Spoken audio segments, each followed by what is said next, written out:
Hello there, I'm John, and today we will be analyzing one of literature's greatest works, Dante's epic poem, The Divine Comedy.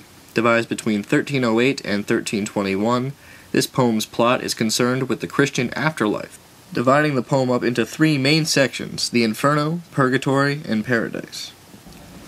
In this presentation, we will take Dante's view of hell in the Inferno and see what it would amount to in modern terms. To begin this, we must understand the man who created this masterpiece, and how he was inspired to write the Divine Comedy. Dante's birth date is debated, but many scientists agree around 1265. He grew up in Florentine under the turmoil of the Guelph-Ghibelline conflict. At this point in time, the populace was divided into two factors, the White Guelphs and the Black Guelphs. The main divide was between families, but the other main division was the Black Guelphs' support of the Pope's power. Dante's family was part of the White Guelphs, who were in power in Florentine at the time. This all changed when Pope Boniface VIII moved to occupy the city, leading to the change in power. Dante remained in Rome, waiting for his party to regain power. However, his exile from Florentine would remain, leading him to write the bulk of the Divine Comedy outside of his hometown.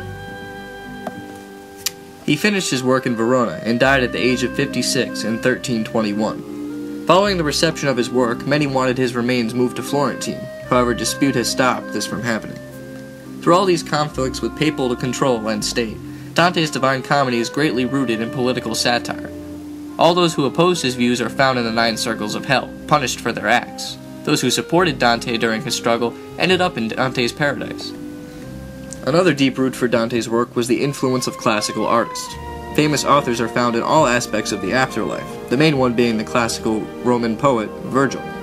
Homer, Socrates, and Plato are also found in the depths of the Divine Comedy. Dante's personal life and unrequited love also took center in his masterpiece.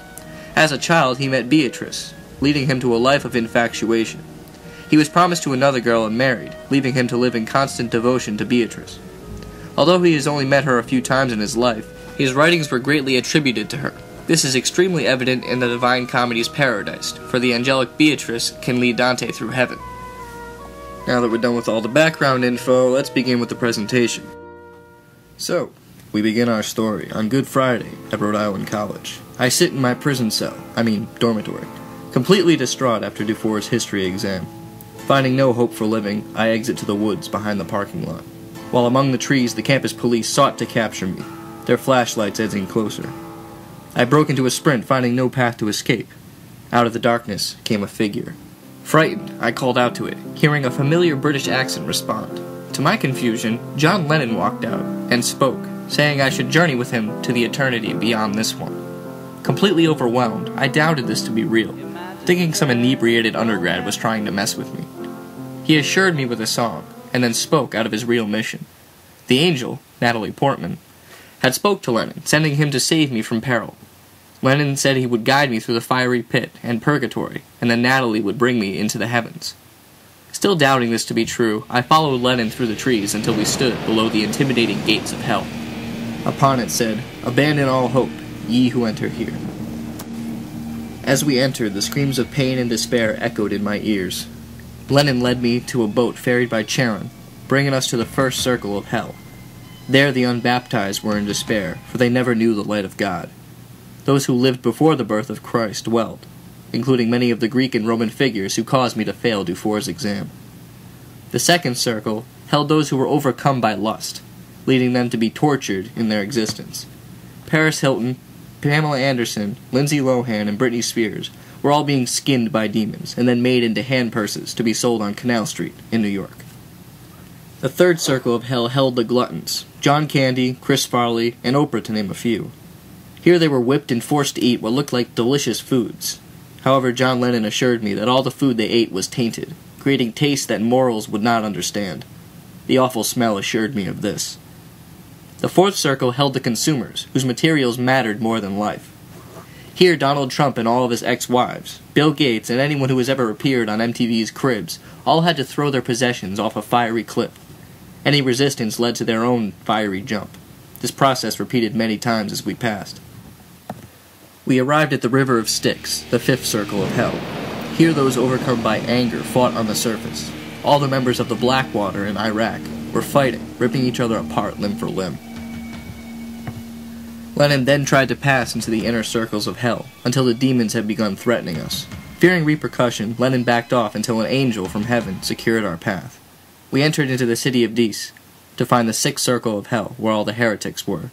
Here, all those evangelical crazy people on television slapping each other and saying they're finding Jesus were forced to watch their own shows. This led us into the seventh and eighth circle of hell, which held all the violent, suicidal, and blasphemous people.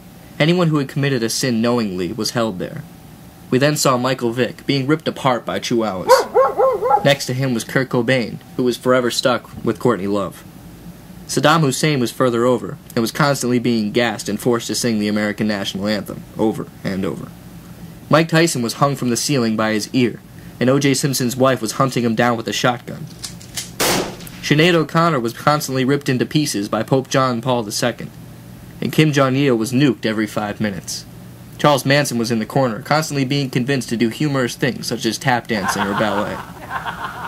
All this amused us, until we entered the ninth circle of hell, which was guarded by clones of Andre the Giant.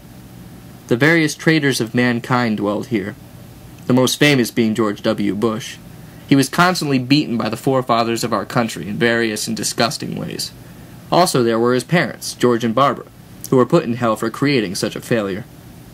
Donald Rumsfeld and Benedict Arnold also dwelled here, along with Richard Nixon, Nero, Mussolini, Stalin, my high school geometry teacher, and the entire cast of High School the Musical. Satan sat in the middle, best depicted by Tim Curry in Legend. There, he constantly punished and consumed Judas, Hitler, and Dick Cheney. Dick Cheney was also constantly reminded that his daughter was a lesbian.